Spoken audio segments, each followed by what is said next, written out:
My name is Tony Visconti. I'm in Visconti Studio at Kingston University.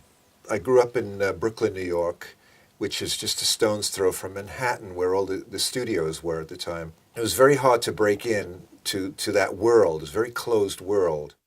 I managed to get in just by being a musician. I was a decent, guitarist in those days, bass player. I was fascinated with reverb and echo. I wanted to hear my guitar and echo, and the only place I could do that was either in the hallway of my house, or come to a studio and have an engineer turn a knob. And to me, that was really what attracted me to engineering. Although I never thought I'd become one. By the time I was about 20 years old, I had a home studio, a very primitive affair, and I would overdub early Les Paul style from one tape recorder to the other and add a guitar as I went along or a vocal. By chance, I met a British record producer, Denny Cordell, who produced Procol Harum, The Move. I helped him out in a session in New York. He offered me a job on the spot. And he said, I can't get a decent mix on with a little help from my friends, which was Joe Cocker's big hit back in those days. And he said, can I try it out with you? He went and mixed it 19 times with other engineers. He went to New York, Memphis, California, and he kept sending these mixes back by post, and my mix was the best. From that point onwards, I was a full-fledged engineer. But I've done quite a lot of my best work with David Bowie.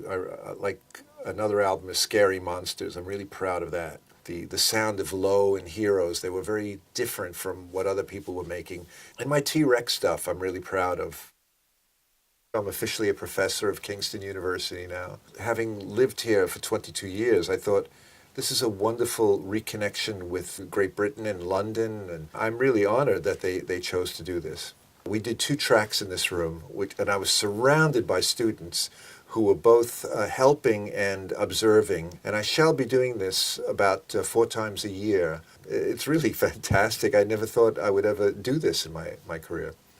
Nowadays, there's hardly a musician who doesn't have a home studio or of some, even if it's just the humble laptop, I use MIDI a lot, and I use the M Audio Axiom 49. That's my keyboard of choice that I have right in front of me when I work. I have it on a pull-out drawer. The difference between analog recording and digital recording is not so much the medium, it's more of a mindset. So the way we made these great records in the 70s was doing these sub-mixes, getting several people on one microphone for backing vocals. Or if you had 3 microphones, you do a blend on the board. You send it to a group and send it to one track on the 24-track machine. When I did the recording Heroes with David Bowie, I only had 1 track left for the lead vocal. At the time, we couldn't even lock up 2 tape machines together. So he knew that, I knew that, and everyone knew that. And if he did a take and he felt he could do it better, I said, we have to wipe the last one you did. And he goes, I know. And he'd sing his heart out each time. There was nothing to fix in the mix. It had to be a live performance. And with this kind of anxiety, this kind of pressure, I think you make better records. The most recent thing I've done with David Bowie is, for me, one of the best things I've ever done in my life. The amount of energy we put into that has paid off. We had a new concept for it. Until Blackstar, it's always been a band of rock musicians. But this was different. I mean, if you had a rock band trying to play jazz, it would sound a certain way. But here we had a jazz band, and they were required to play rock. That was Bowie's magic. He would always throw a spanner in the works, or something that's never been done before. He always came up with that wonderful difference that made his record so special. He was so happy when it was finished that he got this out of him. We'd always record until the both of us were satisfied.